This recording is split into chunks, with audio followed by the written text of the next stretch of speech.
Louvado seja Deus. Graças a Deus, né? Mais uma oportunidade de estar aqui diante de Deus para gravar mais uma live, né? Que Deus possa nos abençoe, Deus possa nos abençoar grandemente. Né? Antes de entrar na palavra de Deus, no sermão, né? Desejo fazer uma oração para que Deus possa me dar sabedoria, que eu venha falar inspirado por Deus neste momento. Oremos, Senhor, nosso Deus, nosso Pai, graça nós te damos, Senhor, pelo dia que o Senhor nos concede, abençoa teus filhos, tuas filhas, os quatro cantos da terra. Sei que o Senhor tem uma bênção especial para cada ser humano, também para nossas famílias, para nossas filhas e para os ouvintes da palavra de Deus, que eles possam ser alcançados agora e transformados e renovados pela tua palavra. Pai querido, abençoa também os momentos que seguem. Que o Senhor nos dê sabedoria a cada dia, pois precisamos de fazer a tua obra aqui na terra. Fica conosco, em nome do Senhor Jesus. Amém e amém.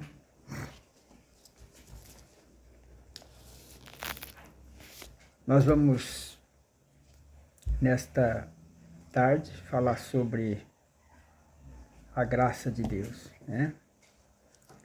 E isso aqui é muito forte, isso que nós vamos, esse estudo, nós vamos entrar nele, é um estudo muito forte, fala conosco, né? E para que possamos estar a cada dia preparados, né? A graça não nos deixa permanecer no pecado, antes nos livra do poder do pecado. Que diremos, pois? Permaneceremos no pecado para que a graça seja mais abundante? De modo nenhum. Nós que estamos mortos para o pecado, como viveremos ainda nele? Forte esse texto aqui. E aqui a gente percebe que a graça não é nossa. A graça é de Deus, mas nós possamos ser agraciados por Deus, né? No momento em que a graça nos alcança, nós não ficamos da mesma forma, mas seremos transformados pelo poder do Espírito Santo. A verdade é que a graça de Deus não nos deixa permanecer no pecado, né? Antes nos livra do poder do pecado. Aí a pergunta é: que diremos, pois?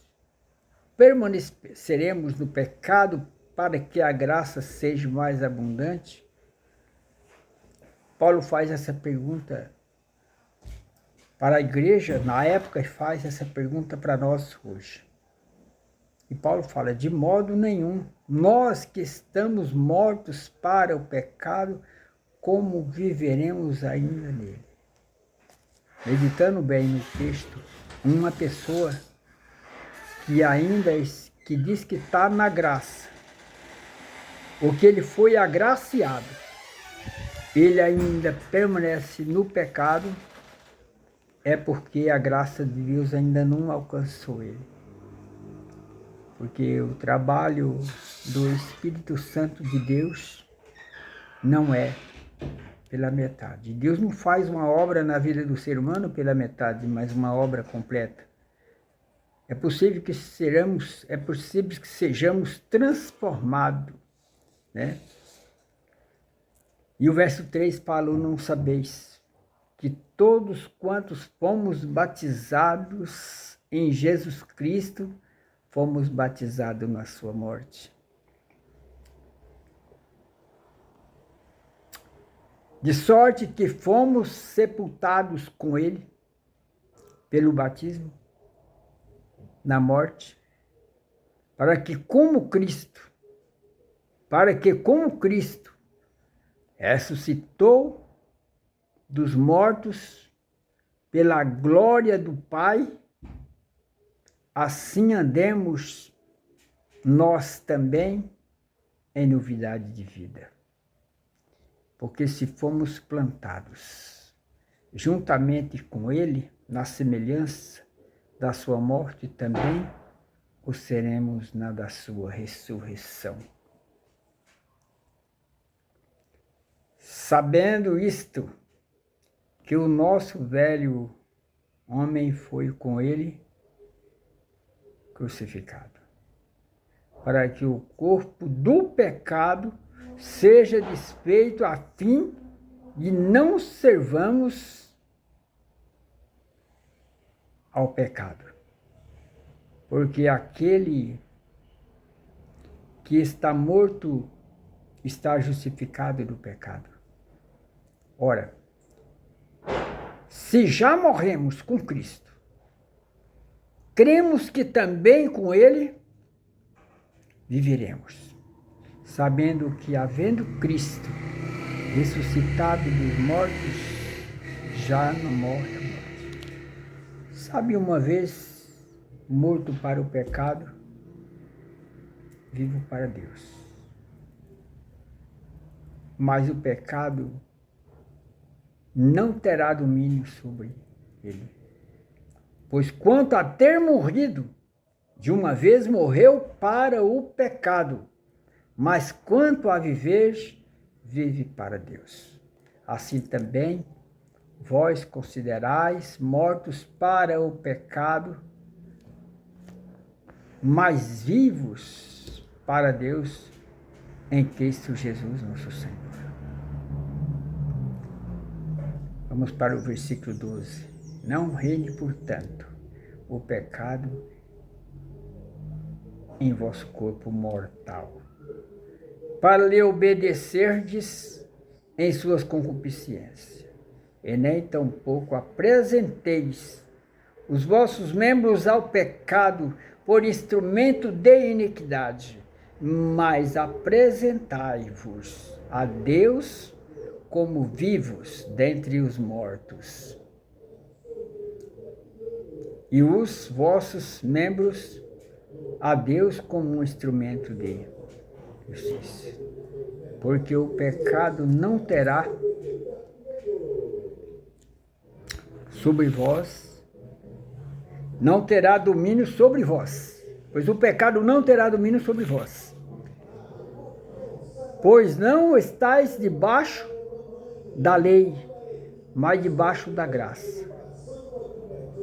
Meus queridos, nós conhecemos várias leis na Bíblia.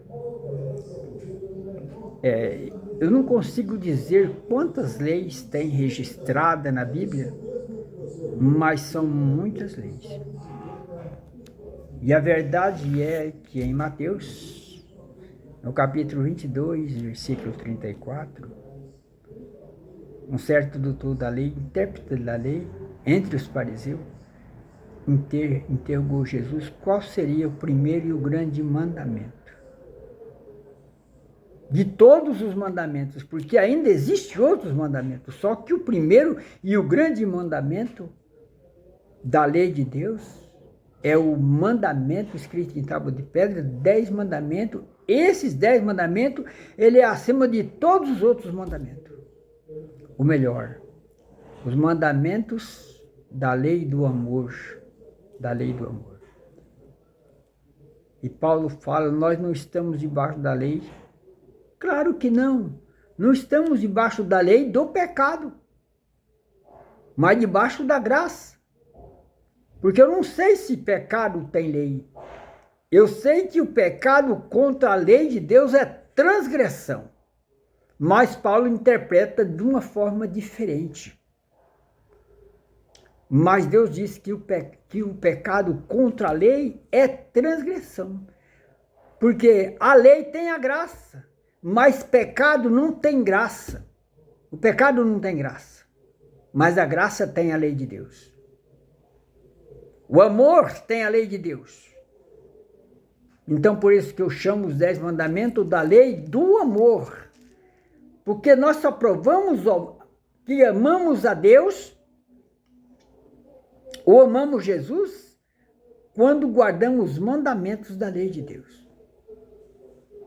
E daí, quando temos a lei, quando temos a sua lei, somos agraciados. Não é que a graça seja nossa, a graça é de Deus, mas nós possamos ser alcançados pela graça de Deus. E essa graça não nos deixa permanecer no pecado, antes nos livra do poder do pecado, em Romanos 6.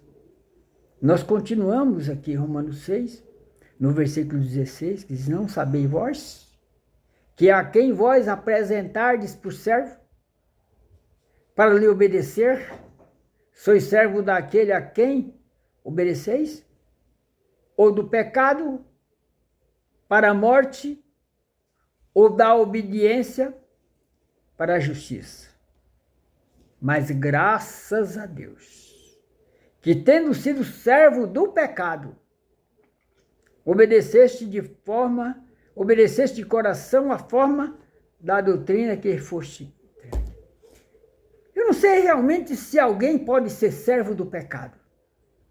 E quando Paulo fala a respeito desses versículos, deixa algumas dúvidas sobre os seres humanos. Eu acredito que quando você obedece a Deus, por meio da lei de Deus, você passa a ser um cristão e não mais uma criatura. Deus alcançar você pela sua graça, não é para você continuar sendo uma criatura, mas um cristão. Isso quer dizer que nós só passamos a ser filho de Deus quando fazemos a vontade de Deus. E para nós sermos agraciados pela graça de Deus, precisamos dar mais um passo mais próximo de Deus e fugir do inimigo, que ele é astuto e está matando as pessoas. E de uma vez que eu me afasto de Deus, vou andar me machucando por aí. Ou que nem um cavalinho louco, que levanta de manhã cedo, não ora a Deus, não busca a Deus, não agradece por nada que Deus faz na sua vida. Não tiramos tempo para Deus, queremos tirar tempo para nós, mas não queremos tirar tempo para Deus. Nós percebemos que na criação não foi assim. O Senhor criou o mundo em 6 dias, e no 7º ele abençoou e santificou. Então a semana tem quantos dias? 6 dias. O sábado não é um dia de semana, mas um dia de santificação. Um dia abençoado e santificado. E libertados do pecado, foste feito servo da justiça. Então, quando eu me livro do pecado, eu passo a ser servo da justiça e não mais um pecador, mas justificado. Mas justificado e alcançado para viver nesta graça, que é a graça de Deus.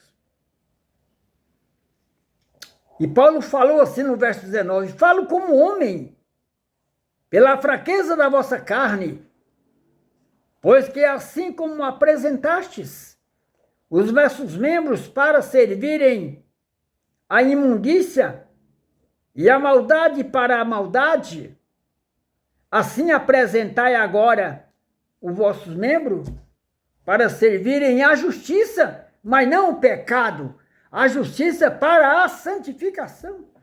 Isso prova que quando você se aproxima de Deus, passa a ser mais justo, justificado e não mais pecador, mas justificado.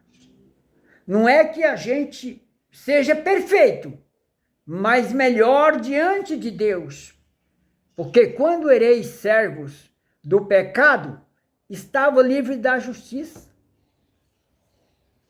Eu mesmo não quero ser servo do pecado, mas servo da justiça. Por que servo da justiça? Porque o servo da justiça tem então o fruto da... não tem vergonha, não tem então de que... não tem... quer dizer, de que fruto teneis? Se você tem vergonha, como ereis servo do pecado? Estava livre da justiça. E que fruto teneis agora? Das coisas de que agora vós envergonhais? Porque o fim delas é a morte. Então, o salário do pecado é a morte. E se você não abandonar o pecado, você morre. Eu não estou falando da morte física, estou falando da morte da alma, do espírito. Estou falando de uma morte. Não é a morte eterna, porque a morte é o fim. Mas estou falando que você precisa ser liberto do pecado para poder ter vida eterna. Porque não existe a morte eterna, a morte é o fim. Existe vida eterna, gozo eterno, céu eterno. Mas agora libertado do pecado, feito servo de Deus, agora sim. Agora tendes o vosso fruto para a santificação e por fim a vida eterna. Por que a vida eterna? Porque uma vez livre do pecado. Porque o salário do pecado é a morte.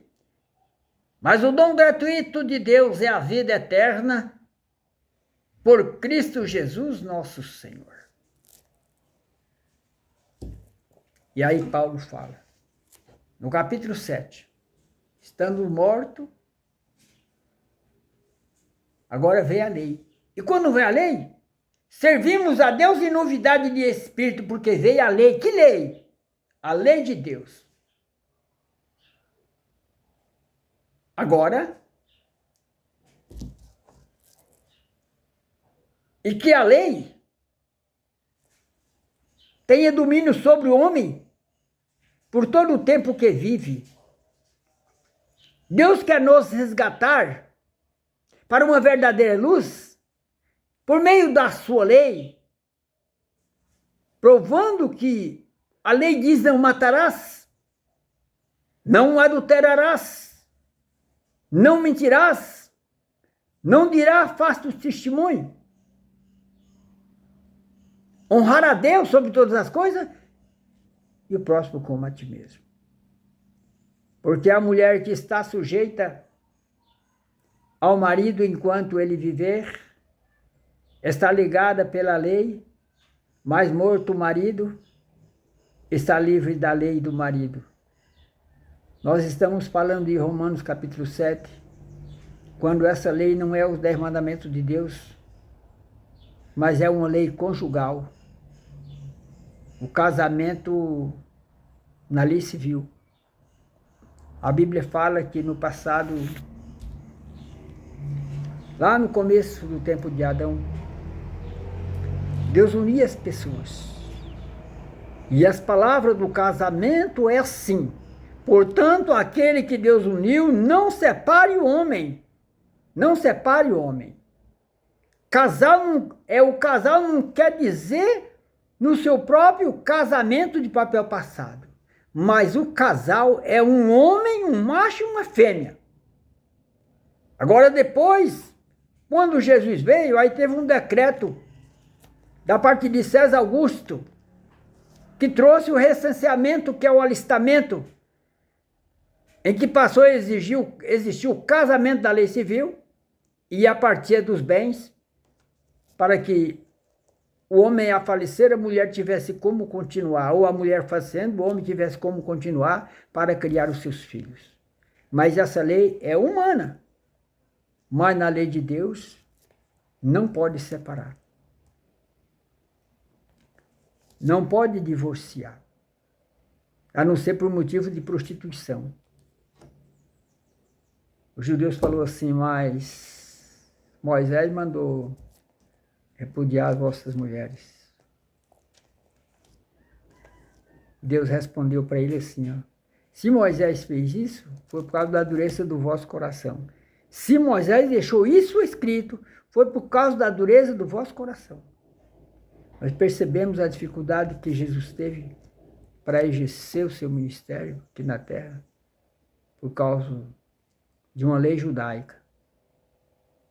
Podemos dizer assim, que teve 3 espécies de gente, que a gente não sabe se a gente pode falar de seres humanos. Eram os gentios, os judeus e os fariseus. Os escribas e saduceus, os religiosos da época, eram o perseguidor, os perseguidores que perseguiam Jesus. E a gente pensa que foi só naquela época. Hoje nós tentamos guardar os mandamentos de Deus, a lei de Deus. Somos criticados. Porque alguém ousa falar que a lei foi só para os judeus.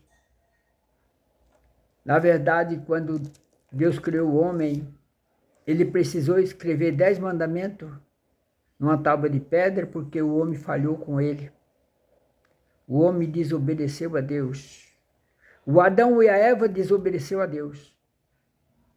O Adão e a Eva não é culpado de nós estar nessa situação. Já havia algumas pessoas que diz cristão, falar assim, o Adão e a Eva foi culpado de nós estar nessa situação. Mas não é justo nós pegar o pecado do mundo todo e jogar nas costas de Adão e Eva. Quem pecou primeiro? O diabo, não Adão e Eva. Satanás pecou primeiro, porque se levantou contra Deus.